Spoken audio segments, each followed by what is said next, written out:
you're so vain. And I sang that song at karaoke recently, and my daughter said to me, when I said I'm singing You're So Vain, and it's been thinking on my mind or whatever it's called. Well, I sprained my wrist yesterday lifting the camper bed up, the wood heavy part with the mattress to put in some pillows and sheets and things, and there was two like bedspreads on it, so I sprained my wrist, pulled muscles or whatever you want to call it. So I have a thing to keep it tight. I put medicine on, and I have ice on it. Put this arthritis cream on it because I'm old, so I have it. So my daughter said at karaoke, when I said I'm going to sing You're So Vain, a Carly Simon song, and she was singing about a guy she dated. Was it Beatty? What's his first name? But Beatty, his last name is. I can't think of his first name offhand. Warren Beatty. But the song was about him, but he is so vain. And he probably knew it was about him. Well, maybe he didn't either. So he's so vain he didn't give a ding dong ding ding ding ding dong about it. But you're so vain. And I said to my daughter, who I love dearly, I love her, would die for her, but she has her personality, not mine, and hers is hers and mine is mine, and she just says things that she's thinking, and which is fine. And I say stupid things after I don't say what I'm thinking, and then I explode sort of, and after 5-10 times of just holding it down, I still do that at age 67. Not as much, not even close to as much as I did as a teenager and a 20-some-year-old, 30-some-year-old before I learned about things that people do that are cruel. But my daughter's just very open about it, and I said, I'm singing You're So Vain, and I know she was kidding, but she goes, oh, is this song about you, Mom? And the song was not about me. It was about, of course, someone in my life who can't make mistakes. And the way that Dr. Romney on YouTube, who I listen to, describes the vein of people that have narcissistic personality disorder. I'll say it, there's people out there who have narcissistic personality disorder. And, if that's the psychology world of describing that personality. But I say it's just a plain cruel personality. It's not when you're mean sometimes, when you've had enough of somebody, or you just feel like they're not showing their love like they should. You might be someone who likes affection and hugs, like me and my grandson Gabe. And then there's others who like words of affirmation, and there's others that like gifts, and there's others that like to be respected. And I like hugs, and I'm guilty of losing control and just outbursting with a list of things that I've been saying in my head about people or someone I love, even, or just because of my childhood, which that's no excuse for my adulthood being cruel to people. But I'm saying it happens once in a while. But the person that is narcissistic, like Dr. Romney said today on one of her shorts on YouTube, is that a narcissistic person, a very cruel person that has a personality disorder, it's hard to diagnose them because they don't want to go to counseling. They'll go to counseling or therapy if it gets them what they want, if it's benefiting them to keep you strung along, to keep hoovering you back in. But mostly their apology is, and I'll quote her, is, I'm sorry you feel that way, when they've done something wrong or horrible to you, or said something wrong or horrible to you. That's not an apology, like she says. That's projecting it. It's turning it around back on you. And if someone says, after you say, I'm hurt because this happened, I'm hurt because you said this, I'm hurt because I talked to you 2 days ago and you said you would do this and you didn't, and I'm hurt. And then the apology from a person that doesn't have narcissistic personality disorder, a narcissist. We all do narcissistic things. We're human and we have traits. And I want what I want when I want it. And I'll say and do things to schmooze over to get what I want sometimes. I'm guilty, but not all the time. If I want ice cream, I'm going to try to make it look like it's their idea to take me for ice cream because I feel like I'm not worthy of that. So that's another disorder that is called complex post-traumatic stress. And But when the narcissistic person who has a disorder that probably will never be diagnosed unless they go in with somebody for therapy, but they won't go because they don't think they need help. They think it's everyone else that's wrong. And I just have been saying my piece, my mind. If I have something on my mind, I give you my peace of mind, whatever my piece, Piece, of the story is. And sometimes I argue and say, oh, I know I'm right and I am wrong. But then I'll say, oh, I was wrong and I am sorry. But the narcissistic person will say, I'm sorry you feel that way. I'm sorry you've done this, so this is what you get back. And I'm sorry, but you're this way, you're that way, you did this, you did that, you did this, you did that. That could be in the conversation, but I'm sorry you feel that way. That's what they mostly say. A real apology is I'm sorry. You can even add on to it. What can I do? What should we do? How can we talk about this? Let's have a conversation. Let's communicate. Not just ignore me and don't talk to me and clam up, Let's talk about this, get it out in the open. When sometimes I want to talk about it, things are said like, let's not talk now. And then they keep going with other things and think, oh, it's all okay because I'm not saying anything anymore. But it's not. You still need to discuss. You need to communicate with the people that you love and that love you too. And I am not a narcissist.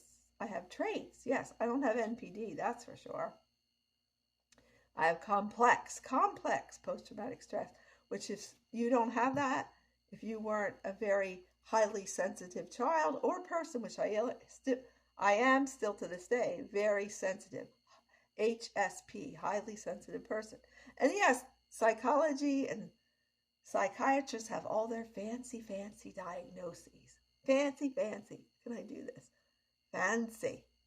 And they're big words. But it still comes down to communication and talking and not manipulating and saying it's all you. And even if I did, even if I said, even if this, you are the bad one. I'm going to turn it around on you. Just like what they're doing with the presidential thing. That's really bizarre what's going on with that. So the last part of the show today, I want to tell you what someone who is vain, like Carly Simon, sang the song about Warren Beatty. She said that in an interview. I'm not making that up or saying that. She said it on an interview on a late night show to one of the talk show hosts, why she wrote the song and who it was about. But here is the thing about vanity. What are the signs of being vain? And I'm reading this right off of Google. You have zero acknowledgement of past mistakes. You won't admit you made mistakes ever. You didn't make any mistakes in your own mind. You're totally self-absorbed in your own beauty. No, thank you. We know that's not true. For me, I'm old, and not most, but a lot of the comments are, you're an old lady. What are you doing on YouTube? And I almost quit doing it, but because I did quit when I had like 500 before that were mostly about narcissistic personality disorder and being gaslit and first love bombed and then gaslit and then different counseling with preacher at church. And then, yes, even if I did those things, it's not my fault that you are this way. Your marriage is so bad. It's your fault that I did those things, if I did them, but I'm not admitting I did anything wrong, because that'll never happen. I'll never get an apology from the narcissistic person, and she'll never say she did anything wrong. So, yes, they're totally self-absorbed in their beauty, and, their stuff, theirs. You're like a possession. You're like you're like what they need to use every day. You're not a human being. You're an object for them to use, and you get hoovered back in there. Once she thinks everything's hunky dory, and it could be a he too, of course. Then they hoover you back in to see if you'll come back into their life, so they can get narcissistic supply and suck the life out of you. So yeah, I deleted my 500 and some videos from 2016 when I was, automatically they'd monetize you right away. And I had a few dollars, a dollar something or whatever earned. And now you have to have 1,000 subscribers and 4,000, not minutes, not views, but hours, 4,000 hours of view, which I doubt if I'll ever get that, but I'm still doing this because there's comments about me being an old lady. You're just an old lady. What are you doing on there? What are you trying to do? And oh my gosh, the OMGs and cruel and rude. And they still do it. It is freedom of speech. You can say what you want, but I'm not quitting. At least so far. I said I was going to. If I didn't get 4,000 hours of views, I'm just going to quit because I've been doing this over a year now. But I'm not quitting. I like doing it. And it helps me, and I hope it helps someone else out there that's listening. If it helps one person, like I said in many of my videos on here. So, the third thing about someone that's vain, like the song I sang in the beginning, You're So Vain. I made a lot of mistakes in it. But it's not about perfection. It's about having fun, singing, dancing, making music, just having fun. The third thing is it's impossible to give them advice. But they love to give advice. See, I do love to give advice, but that doesn't make me a narcissist. I want to help other people. And the fourth thing is they're totally careless about consequences for things that happen. They just do it, and they don't care what's going to happen to them because they're never wrong. They're just saying, I didn't do anything. You are the problem. You are the wrong one, like the government does right now. Oh, just don't start me on the government about our Social Security and how they wasted it and used it. And then they act like it is, we earned it, we paid in, but they act like they're giving us something. Anyway, the vain person loves being the center of attention. I'm seeking validation. Yes, I admit that with these videos. I'm seeking nurturing that I didn't have as a kid, but guess what? I'll never get that back. I can try to hold myself, and I do that when I talk about you're okay, Kate. You're a good person, Kate. But that was never done to me, whether any of my family or siblings believe that or not. It wasn't. It was a time in my mom's life when she was done. She had 10 kids. She had to work full time. My grandma was done. She was busy farming and sewing wedding dresses and making butter, churning butter, and my grandpa was out working the fields, and I heard them talking, even in Pennsylvania Dutch. I'd say, what are you talking about? I can't understand. Because all their discussions about the family's dysfunction, I was the little one who heard it. And the other one went to school or Uncle Lamar's house with Patsy, and I even heard them say, you got to get her to school. You got to get her to school, when I was 4 years old, turning 5. Whatever, But I'm vain. Yeah, right. Okay. The other thing, it's the 6th. The vain person loves being the center. Oh, that's 5th. It loves being the center of attention. 6, they always are complimenting themselves. 7, they're offensive, rude, and they're mean to the extreme. They're mean to the extreme when they get upset. It's never them, like I said. They can hold it together, and they do the narcissistic person does single out the ones they know won't talk back. Because I wasn't allowed to talk as a kid. You will be seen and not heard. And then the last thing on this list that I found on Google is vain people befriend vain people. So I was just an object to be used and love bomb first, and I thought she loved me more than my own family, than my own sisters. And then when she got mad about what I said about her babysitter and her husband, what the husband of the babysitter said, and I just point blank said, if someone's jealous, they need to end whatever relationship, even if she's just babysitting your kid, because if he thinks that the babysitter thinks that the husband thinks that she likes the father of the kid she's babysitting more than she should. It's just, if you're jealous, because I had confided in her, this I didn't say at the time, but all those 5 years of being good friends, confided and told her about my jealousy, my insecurities, how so much infidelity happened in my family, and how my oldest brother, my second sibling, the oldest, had a drunk husband who cheated on her and come home drunk, and he'd do stuff to his kids, slap them around, throw them against the wall, other things, etc., etc. And then he'd become sober and think he was the best dad in the world because my sister, that's the oldest girl in my family, was codependent. She didn't speak up and tell him.